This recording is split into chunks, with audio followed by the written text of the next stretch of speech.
శక్తి తైలాభిషేక ఆరాధన ప్రతి నెల 2వ మంగళవారం సమయం ఉదయం 10 గంటల నుండి Sri convention hall CR Reddy women's college Vatluru Eluru. ప్రార్థనా శక్తి తైలాభిషేక ఆరాధన ప్రతి నెల 2వ బుధవారం సమయం ఉదయం 9 గంటల నుండి స్థలం airport road, quarry market, Renuka apartment దగ్గర, రాజమండ్రి. ప్రార్థనా శక్తి తైలాభిషేక ఆరాధన ప్రతి నెల 2వ గురువారం సమయం ఉదయం 10 గంటల నుండి స్థలం సుబ్బలక్ష్మి కళ్యాణ మండపం, railway new colony, Srikanya theatre, Visakhapatnam.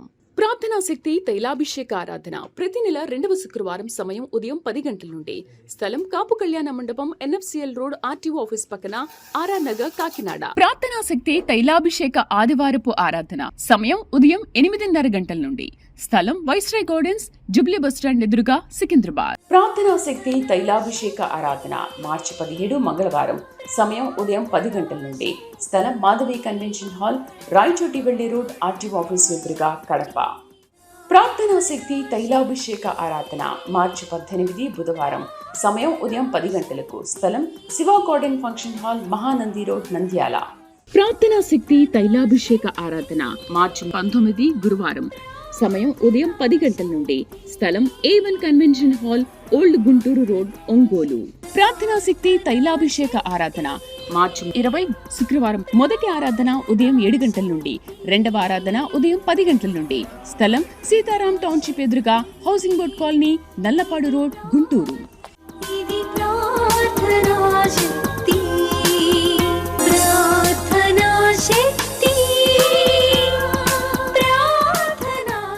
యేసయ్య నామమున మీకు వందనాలు తెలియపరుస్తూ ఉన్నాను. ప్రియులారా, ఈ దినం కొరకు దేవుడు సిద్ధపరిచిన వాగ్దానాన్ని మనం స్వాధీనపరచుకుందాం. పరిశుద్ధ గ్రంథంలో నుండి యెహెజ్కేలు గ్రంథము 36వ అధ్యాయము 10వ వచనం ద్వారా దేవుడు మీ కుటుంబాన్ని దర్శిస్తూ ఉన్నారు.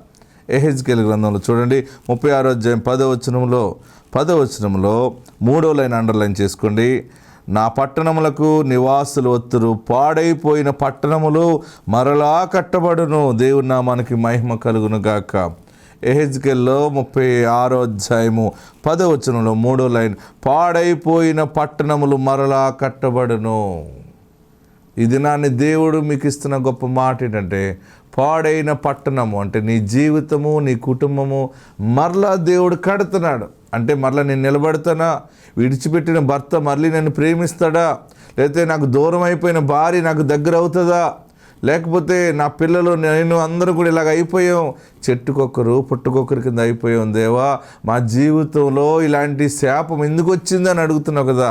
నా పట్టణము కూలిపోయింది, నా కుటుంబం పాడైపోయింది, నా బ్రతుకు ఇలాగా చితికిపోయింది అని ఏడుస్తూ ఉన్నావు. పరిశుద్ధాత్ముడు నిన్ను జ్ఞాపకం చేసుకున్నాడు. ప్రియులరా, పాడైన నీ వ్యాపారము, పాడైపోయిన నీ వ్యవసాయము, నీ పాడి పంట సమస్తము దేవుడు మరలా కడతా ఉన్నాడు. దేవుని నామానికి మహిమ కలుగును గాక. పాడైపోయిన పట్టణములు మరలా కట్టబడును. ఈ కొత్త సంవత్సరం, ఈ దినము దేవుడు నీతో మాట్లాడుతూ ఉన్నాడు. అయ్యో, నా బిడ్డ బ్రతికిలాగా అయిపోయింది, ఇంత అన్యాయం జరుగుతుంది అనుకోలేదు, నా బిడ్డ ఏమైపోతుందని ఏడుస్తున్నావేమో. దేవుడు మరలా నీ బిడ్డను తిరిగి కడుతున్నాడు. ఆయన కట్టువాడై ఉన్నాడు, ఆయన నిర్మాణకుడై ఉన్నాడు. నీ దేవుడు నీకు అన్యాయము చేయలేదు. కానీ ఆయన చేతిలో ఉన్నటువంటి ఒక పాత్ర విడిపోతే, మట్టి పాత్ర, ఆయన మరొక పాత్రగా ముద్దను చేసి మరలా పాత్ర చేస్తాడు. కుమ్మరివాడు ఏ రీతిగా చేస్తాడో నేను మీకు చేయలేనా అని దేవుడు మనతో మాట్లాడి ఉన్నాడు. ఈ దినము దేవుడు నీ కుటుంబంతో మాట్లాడుతున్న మాట ఏంటంటే, పాడవుతున్నటువంటి నీ కుటుంబం పాడైపోయిందని ఏడుస్తున్నావేమో. దిక్కు లేకుండా అయిపోయిన నా బ్రతుకులో ఏ బ్రతుకు తెరువు లేదు, ఏది లేదు, అన్ని అప్పులు చేసి బ్రతుకుతున్నావు. ఎటు మనసు అసలు ఎటు ఆలోచన రావట్లేదు, ఎందుకు బ్రతుకుతున్నానో ఏంటో అని అనుకుంటున్నావా? పరిశుద్ధాత్ముడు నీతో మాట్లాడుతున్నాడు. నీ బ్రతుకుని ఆయన ఉన్నతంగా కడుతూ ఉన్నాడు. మంచి డిజైన్ చేశాడు. మంచి ప్లేస్లో నువ్వు అడుగు పెట్టబోతూ ఉన్నావు. మరలా బిడ్డలను కలిగినటువంటి తల్లిగా ఉండబోతూ ఉన్నావు. మరలా ఒక యజమానుని కలిగినటువంటి బిడ్డగా ఉండబోతూ ఉన్నావు. ఒక ఉన్నతమైనటువంటి మహారాణిగా, మహారాజుగా దేవుడు నిన్ను నిలబెడతా ఉన్నాడు. ఎందుకంటే ఆయన కడతా ఉన్నాడు. ఇంతవరకు నిన్ను ఎవరైనా కట్టారేమో, ఎవరు కట్టినా కూలిపోతాయి, కానీ దేవుడు కట్టినది కూలిపోదు. ఒకవేళ శోధనలు వచ్చి, గాలి తుఫాన్లు వచ్చినా దాని మీద నుండి పోతాయి. పరిశుద్ధాత్మ దేవుడు నిన్ను మరలా రీబిల్డ్ చేస్తున్నాడు, మరలా కడతాడు అవసరమైతే. ఆయన చేతిలోనే ఉన్నావు, భయపడొద్దు. దేవుడు మరలా నీ కుటుంబంలో, నీ బిడ్డ జీవితాన్ని, నీ కుటుంబాన్ని, నీ బ్రతుకుని, పోయిన ఆస్తి మరలా రావాల్సిందే. పట్టణముగా మరలా కొత్త వ్యాపారము, కొత్త ఉద్యోగము దేవుడు అనుగ్రహించి మరలా నిన్ను నిలబెడతాడు. ఎందుకు ఏడుస్తూ ఉన్నావు? నాకు ఎవరు సహాయం చేస్తారు, ఎవరు అని అనుకుంటున్నావా? ఎవరు చేయరు నీకు. కానీ దేవుడు నీ ఇంటికి వస్తున్నాడు. దేవుడే నీ గుమ్మంలో ఆశీర్వాదాన్ని కుమ్మరించబోతున్నారు. నీ ఇల్లు, నీ కుటుంబం అనేక మందికి ఆశీర్వాదంగా ఉండబోతోంది. కృప మీకు తోడుండును గాక. God bless.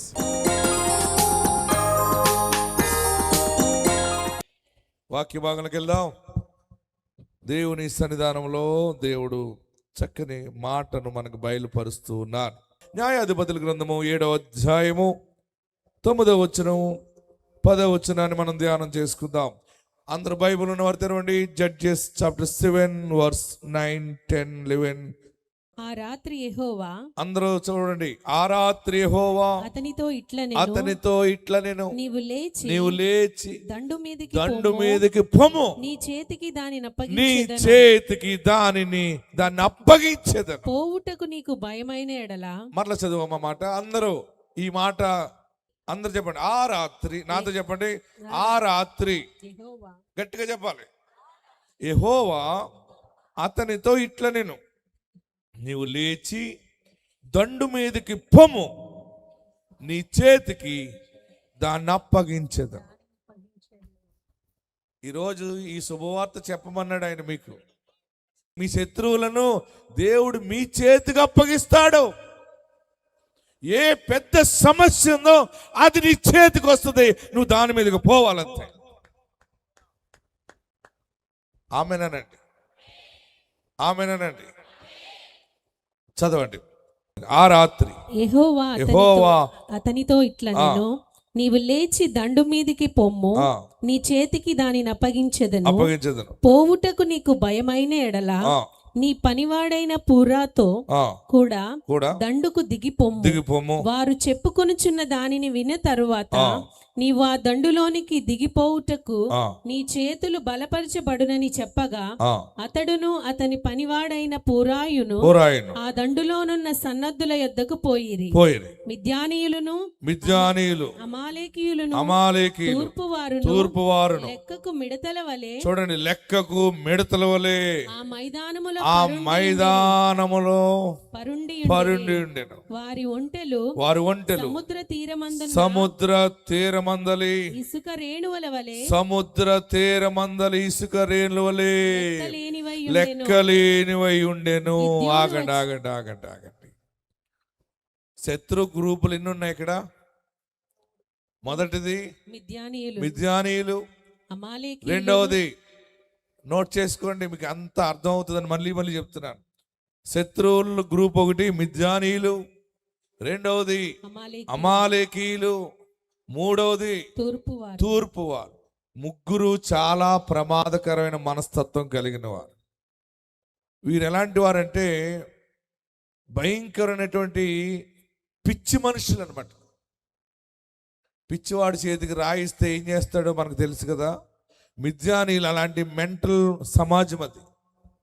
మిద్యానీయులు, అమాలేకీయులు, తూర్పు వారందరూ కలిసి, ఏంట్రా వీళ్ళు ఇశ్రాయేలీలు, వీళ్ళు ఉన్న గ్రూప్ చిన్నది, పెద్ద పెద్ద కబుర్లు చెప్తున్నారేంటి, మాకు దేవుడు ఉన్నాడు, మాకు వాగ్దానం ఉంది, మేము తిరిగి వెళ్ళిపోతాం, ఇది చేస్తాం అది చేస్తాం అంటున్నారేంటి. వీళ్ళు మాటలు ఏమీ తక్కువగా లేవు, వీళ్ళకి బ్రతుకు సరిలేదు కానీ మాటలు బాగానే ఉన్నాయి అని చెప్పి మిద్యానీయులు, అమాలేకీయులు వారు పొత్తు పెట్టుకున్నారు. వారితో పాటు తూర్పు వారిని కలుపుకున్నారు. 3 రకాల సమాజము చుట్టూ శత్రుత్వం కలిగి ఉన్న సమాజముగా ఉన్నప్పుడు అప్పుడు గిద్యోనికి దేవుడు చెప్పాడు, ఆ రాత్రి నువ్వు లేచి వెళ్ళు. నేను ఎలాగెళ్ళను బాబు, వెళ్ళు చూడొకసారి అంటే, గిద్యోను ఉన్నటువంటి ప్రదేశం నుండి కింద లోయకి చూస్తే కింద పల్లపు ప్రాంతంలో జనం ఎలా మూగున్నారంటే సముద్రములో ఇసుక రేణువులు లెక్కకు మిడతల వలె మైదానములో మైదానములో పడి ఉన్నారు, అందరు రెడీగా ఉన్నారు. అప్పుడు యుద్ధం ఏంటంటే మ్యాన్ పవర్ మీద ఆధారపడింది యుద్ధం. బాగా గమనించండి, యుద్ధం చేయాలంటే అప్పుడు సైనికులు వేరే శత్రు సైనికులతోటి కలబడి దెబ్బలాడేవారు. బాణాలు ఇసురుకోవటం, కొట్టుకోవటం, ఇలాగా చంపుకోవటం ఉండదు. ఇప్పుడంతా యుద్ధం వేరైపోయింది. ఇప్పుడు ఎక్కువ మ్యాన్ పవర్ అవసరం లేదు. టెక్నాలజీ ద్వారా శత్రువు ఎక్కడున్నాడో చూసి ఆ విమానం మీద బాంబులు పంపించి వారిని చంపేస్తున్నారు. కానీ ఆ రోజుల్లో అయితే శత్రువుకైనా ఎవరికైనా సైన్య బలం ఎక్కువ ఎవరిదంటే వారికి జయం అవుతూ ఉంటాయి. గిద్యోను ఇశ్రాయేలీయుల సైన్యము చిన్నదే, శత్రు సైన్యము బహు పెద్దది. మిద్యానీయులే పెద్దవారు, మిద్యానీయుల కంటే అమాలేకీయులు, అమాలేకీయులతో పాటు తూర్పు వారు. ఆ ముగ్గురు కలిసి గిద్యోను ఇశ్రాయేలీయుల మీద దండెత్తడానికి ఉన్నప్పుడు, దేవుని సన్నిధిలో గిద్యోను ప్రార్థన చేసినప్పుడు దేవుడు గిద్యోనుతో మాట్లాడాడు. వారు ఎంతమంది ఉన్నా నేను మీతో ఉన్నాను. గిద్యోను, నేనున్నా నీతో. గిద్యోను లేచి పురా అనేవాడు ఒకడున్నాడు, వాడిని తీసుకుని వెళ్ళన్నాడు. నీకు భయం వేస్తే పురా అనేవాళ్ళు ఇద్దరు కలిసి వెళ్తుంటే అక్కడ చూస్తూ ఉన్నప్పుడు ఇద్దరు సంభాషణ వింటారు. ఇక్కడ ఏం చేస్తారు, వాళ్ళు సంభాషణ చేస్తారన్నమాట. అందులో ఇద్దరు సోదరులు ఉంటారు. అక్కడ వారు ఏం చేస్తారంటే ఒకడికి కల వచ్చిందని చెప్తాడు. బాగా చూడండి, చదవండి కిందకి. గిద్యోను వచ్చినప్పుడు ఒకడు తాను కనిన కలను, గిద్యోను అక్కడికి వచ్చినప్పుడు అక్కడ ఒకడికి ఇద్దరు ఉన్నారు, ఒకడికి కల వచ్చిందన్నమాట. ఆ వచ్చిన కళ పక్కవాడికి చెప్తున్నాడు. ఏంటంటే ఆ కళ ఇందాం. రైట్. తన చెలికానికి వివరించుచుండెను. తన చెలికానికి కళ వివరించుచుండెను. ఎట్లనగా కళ ఏంటంటే, నేనొక కలగంటిని. చూడండి 13వ వచనం అందరూ కూడా అండర్లైన్ చేసుకోండి. నేను ఒక కళ కంటిని. అదేమనగా యవల రొట్టె ఒకటి మిద్యానీయుల దండులోనికి దొర్లి. రే నాకు కళ వచ్చిందిరా అన్నాడు పక్క వాడుతాడు. ఏం కలరా అంటే, నా కళలో ఒక యవల రొట్టె కనపడింది. ఎస్, మిద్యానీయుల దండులోనికి దొర్లి. చూడు, ఆ యవల రొట్టె దొర్లుకుంటూ మిద్యానీయుల గుడారములోకి వెళ్ళిపోయింది. ఒక గుడారమునకు వచ్చి, మిద్యానీయుల దగ్గరికి వెళ్ళి అక్కడున్న గుడారములోకి వచ్చి దాన్ని పడగొట్టి, ఆ యవల రొట్టె గుడారాన్ని పడగొట్టి తలక్రిందు చేసినప్పుడు, అక్కడ గుడారాన్ని తలకిందులు చేసినప్పుడు గుడారము పడిపోయినని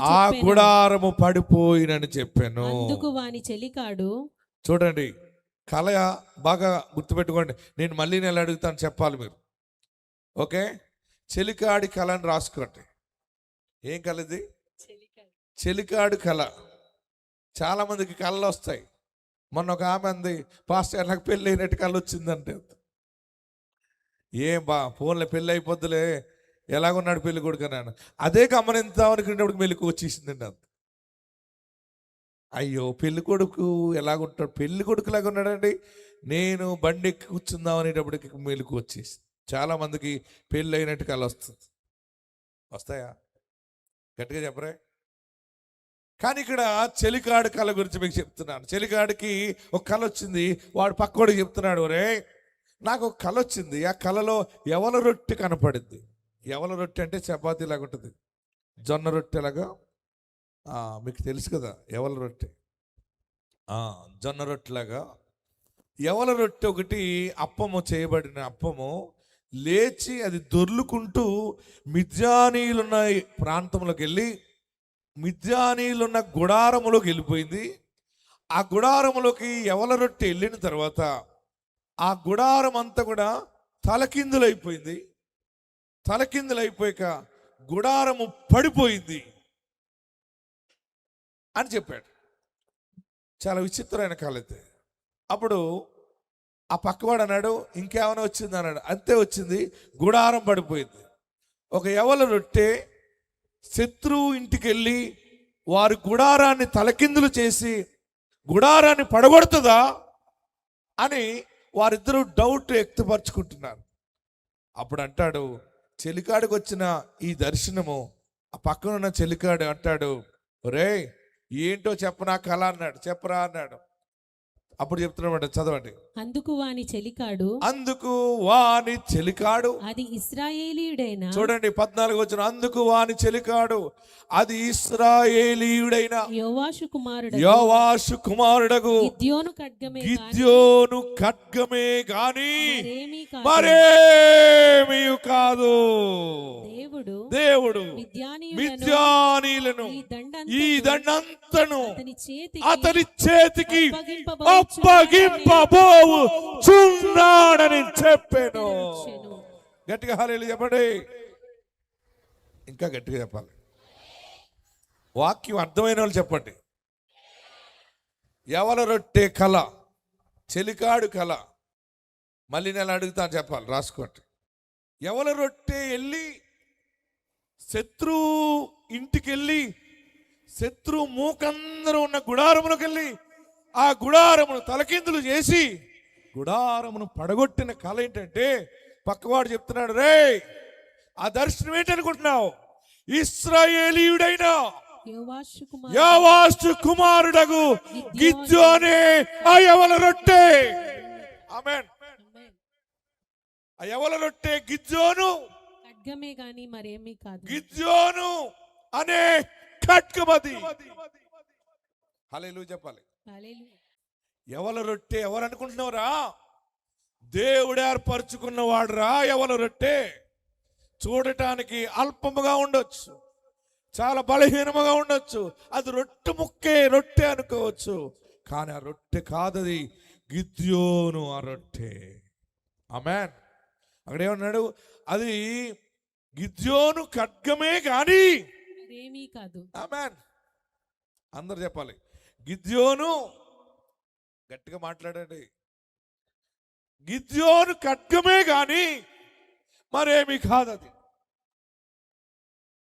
అంటే వారిద్దరు సంభాషణలో ఇంకా ముందుకెళ్తే, గిద్యోను ముందు ఎవడు నిలబడలేడురా, దేవుడు గిద్యోనికి తోడుగా ఉన్నాడు. ఆమేన్. హల్లెలూయా చెప్పండి. గట్టిగా హల్లెలూయా చెప్పండి. అప్పుడు గిద్యోను ఎంత అద్భుతముగా అక్కడికి బయలుదేరి వెళ్తున్నప్పుడు ఈ కళలు చెప్పుకునే వారి మాటలు విన్నాడు. విన్న వెంటనే గిద్యోనికి ఆనందమైపోయి 15వ వచనంలో ఎంత అద్భుతం చెప్తున్నాడు. గిద్యోను ఆ కళ వివరమును దాని తాత్పర్యమును విన్నప్పుడు అతడు యెహోవాకు నమస్కారం చేసి ఇశ్రాయేలీయుల దండులోనికి తిరిగి వెళ్ళి లెండి యెహోవా మిద్యానీయుల దండును మీ చేతికి అప్పగించుచున్నాడని చెప్పే. ఆమేన్. ఈరోజు శుభవార్త ఏంటంటే, దేవుడు నీ శత్రువు నీ చేతికి అప్పగిస్తున్నాడు. నిన్ను ఏలుబడి చేస్తున్న శత్రువు అప్పులు అవ్వచ్చు, అప్పులనే శత్రువు అవ్వచ్చు, రోగం అనే శత్రువు అవ్వచ్చు, లేకపోతే అన్యాయం అనే శత్రువు అవ్వచ్చు, అవమానం అనే శత్రువు అవ్వచ్చు. నేను ఈ సమస్యను ఎలా జయించాలి బాబు? నా వల్ల కాదు, నా కుటుంబం చిన్నది, మేము చిన్నవాళ్ళము, మాకు అంత ఆదాయం లేదు, అంత ఆస్తి లేదు, ఐశ్వర్యం లేదు, ఈ కష్టాలన్నీ ఎలా తీర్చుకుంటావు బాబు అని ఏడుస్తున్నావు కదా. దేవుడు ఈరోజు ఆ యవల రొట్టె నీవుగా ఉన్నావు. నువ్వు బలహీనముగానే ఉన్నావు, కానీ నీవు సమస్య అనే గుడారములో దానిని తలకిందులు చేస్తావు. హల్లెలూయా చెప్పండి. గట్టిగా హల్లెలూయా చెప్పండి. యవల రొట్టె వెళ్ళి ఆ గుడారము లోపలికి వెళ్ళి తలకిందులు చేయటం అంటే, నీ మాట గుర్తు వస్తే శత్రువు గుండెలో బల్లెము గుచ్చుకున్నట్టుంటుంది. ఆమేన్. నీకు విరోధముగా ఉన్నది ఏది వర్తెల్లదు. ఏ విషయంలో ఏడుస్తున్నావో, ఏ సమస్య మీద బాధ కలిగి దుఃఖముతో కుమిలిపోతున్నావో, దేవుడు ఆ సమస్యని నీ చేతికి అప్పగించబోచు. ఆమేన్ అని చెప్పండి. గట్టిగా హల్లెలూయా చెప్పండి. మరలా మొదటి వచనం చదువుకుందాం. 9వ వచనం. ఆ రాత్రి అందరూ చదవండి. యెహోవా అతనితో ఇట్లా, నీవు లేచి దండు మీదికి పొమ్ము, నీ చేతికి దాన్ని అప్పగించెదను. ఈరోజు శుభవార్త నీకే దేవుడు నీకు ప్రకటిస్తున్నాడు. మీకు విరోధముగా ఉన్న సమస్య మీ కాలు కింద పెట్టి తొక్కుతావు అనమాట. ఆమెనండి. సమస్య ఉన్న వాళ్ళరా, దేవుడు మీ చేతికి అప్పగిస్తున్నాడు, దాన్ని కాలు కింద వేసి తొక్కుతామని విశ్వసించిన వారందరూ గట్టిగా చప్పట్లు కొట్టి కేకలు వేసి గోల చేసి అల్లరి చేయండి. సాతానుడు సిగ్గుపడిలాగా దేవుడు నీ చేతికి దాన్ని అప్పగించినప్పుడు దాన్ని నువ్వు నామరూపాలు లేకుండా చేస్తావు. ప్రజెంట్ సమస్య చేతులు నువ్వు ఉన్నావు కనుక నిన్ను ఇష్టం వచ్చినట్టు ఆడుకుంటుంది కదా. ఈరోజు దేవుడు నీ మొర ఆలకించి తన సేవకుడు నా ద్వారా నీకు ప్రకటిస్తున్న మాట, ఇప్పుడు సమస్య నీ చేతికి వస్తుంది. దాని వెంట్రుకలు పీకి పాడేస్తావు, దాని చర్మాన్ని కిందకి లాగి పాడేస్తావు, ఎముకలన్నీ ఇరిచేస్తావు, పీక నులుగుతావు, కళ్ళు పీకేస్తావు. పీకరా సమస్యకి ఇంకా క్లినిక్ ప్లస్ షాంపూ పెట్టామని తలంటుతారా? చెప్పరు మీరందరనే. మాకు సమస్య వద్దన్నవారు హల్లెలూయా చెప్పండి. దేవుడి చేతికి అప్పగిస్తున్నాడు, భయపడకు. విజయము దేవుడు నీకు ఇస్తున్నాడు, గొప్ప జయము మీకు ఇస్తున్నాడు. దేవుడు నీ దర్శనాన్ని వ్యర్థము చేయడు, నీ వాగ్దానం నిరర్థకము కాదు.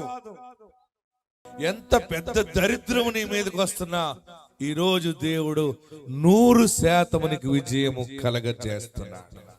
ఆమేన్. మొన్న సహోదరు వచ్చింది, పాలకులు వచ్చి సాక్షి చెప్పారు. వారు అప్పులైపోయాం దైవజనుడా అప్పులైపోయాం, చెరువులు అన్ని అప్పులైపోయినాయి, చెరువులేసి నష్టపోయాం, చాలా నష్టం. ఎంత అప్పు ఉంది అయ్యా? 45 లక్షలు అప్పు ఉందన్నది. ఎన్ని లక్షలు? 45 లక్షలు. అయ్యా మేము ఇప్పటికి స్పాన్సర్ చేసాం, 14 సార్లు చేసాం, ఏమి రాలేదు ఏంటంది. నేను అన్నాను ఇప్పుడు వస్తుంది పో అన్నాను, దీవించి పంపితే నేను ఇంకో మాట చెప్పాను, నీకు ఎంత అప్పు ఉందో అప్పు పోయి ఇంకో అంత లాభం మిగులుతుంది నీకు. వాగ్దానం ఉన్న వాళ్ళు మనము. ఒకవేళ ఆలస్యం అవ్వచ్చేమో కానీ బలమైన కార్యము మన కళ్ళతో మనం చూస్తాం, చెవులారా వింటాం. మళ్ళీ వెళ్ళి చెరువులు వేశారు. అద్భుతంగా చూడండి స్క్రీన్ మీద ఆ రెయ్యులు, ఆ పట్టిన అవన్నీ కూడా ఫొటోస్ పట్టుకొచ్చారు. దైవజనుడా 45 లక్షల అప్పు తీరిపోయి ఇంకా 40 లక్షలు మిగిలింది. ఎదుటి వ్యక్తి విషయంలో మనం చప్పట్లు కొడితే అది 7 రెట్లు మనకు వస్తుంది. ఆమేన్. మరి ఆ సాక్ష్యం వారు చెప్తారేనండి. మా పేరు కళ్యాణి అండి, మేము చెరుకువాడి నుంచి వచ్చాము. మా నాన్నగారి పేరు యేసుబాబు. మేము రొయ్యల చెరువులు చేస్తామండి. మేము 14సారి స్పాన్సర్ చేయడానికి తాడేపల్లిగూడెం వెళ్ళాము. వెళ్ళినప్పుడు అయ్యగారు చెరువు బాగా వస్తుంది, విజయం కలుగుతుంది, వెళ్ళు అని చెప్పారండి. అలాగే ఆ చెరువు మీద ఉన్న అప్పు పోను, ఖర్చులు పోను అన్నీ కలిపి మాకు 40 లక్షల రూపాయల లాభం వచ్చిందండి. దాని మీద మా అప్పులన్నీ కూడా తీరిపోయాయి. దేవుడే చిన్న సాక్ష్యం దీవించిన గాక. మేము 2 సార్లు కలిపి ఇప్పుడు స్పాన్సర్ చేస్తున్నామండి. దేవుడి చిన్న సాక్ష్యం దీవించి ఆశీర్వదించిన గాక. దేవుని సన్నిధిలో వేసిన కానుకైనా విత్తనం ఎక్కడికి పోదు. ఆమేన్. వారు పంట కొయ్యాలని కన్నీటితో విత్తువాడు సంతోషంగా అంత పంట కోస్తాడని చెప్పిన మాటలు విని అయినా నష్టం వచ్చింది ఏంటి దైవజనుడు అంటే, లేదు ఒక్కసారి మూట కట్టిస్తాడని దేవుని వాగ్దానం. ఆమేన్. మీ జీవితాల్లో ఏ వాగ్దానం ఉందో, ఏది జరుగుతుందని చూస్తున్నావో జరిగే సమయంలో అడుగు పెట్టాం మనం. అందరి తలలో ఉంచండి, 2 చేతులు జోడించండి. అసాధ్యమైనది దేవుడు సాధ్యము చేస్తాడు. ఈరోజు నీవు నాతో మాట్లాడావు, నా శత్రువు నాకు దూరం అవుతుందన్నావు. నేను నా శత్రువుతో పోరాడలేను, నా వల్ల కాదు అని ఏడుస్తున్నావు కదా. నువ్వు పోరాడటం కాదు, నువ్వు నిలబడితే పోతుంది అది. నువ్వు విశ్వాసం ముందు నిలబడు. బలమైన ఖడ్గమోలే గిద్యోను ఖడ్గమే గాని మరొకటి ఏది కాదు. చెలికాడి దర్శనములో ఎవల రొట్టె గుడారమును తలకిందులు చేసింది. గిద్యోను మిద్యానీలను తలకిందులు చేసేసాడు. గిద్యోను అమాలేకీయులను తలకిందులు చేశాడు. గిద్యోను తూర్పు వారిని తలకిందులు చేసి అందరిని పారిపోయేలా చేశాడు. దేవుడు గిద్యోనుకి తోడుగా ఉన్నాడు. ఈ రోజు దేవుడు నీకు తోడుగా ఉన్నాడు. ఎంత ఆర్థిక దరిద్రమైన నువ్వు తరిమేస్తావు, దేవుని వ్యాపారాన్ని ఆశీర్వదిస్తాడు. దేవుని చేతి పనిని ఆశీర్వదిస్తాడు. దేవుని జ్ఞానాన్ని అభివృద్ధి పరుస్తాడు. నీ రోగాన్ని సంపూర్ణంగా బాగు చేస్తాడు. ఈరోజు ఈ సమయము ఒక నూతన శక్తితో దేవుని నిలబెడతాడు. నీ ముందు నుండి దరిద్రం పారిపోతుంది. నీ ముందు నుండి రోగం పారిపోతుంది. నీ ముందు నుండి అవమానం పారిపోతుంది. ఎక్కడ అవమానపరచబడ్డావు, ఎక్కడ కుమిలిపోయి ఏడ్చుతున్నావో అక్కడే మరలా రాజకుమారుడిగా నిలబడబోతున్నావు, రాజకుమార్తెగా నిలబడబోతున్నావు. హల్లెలూయా.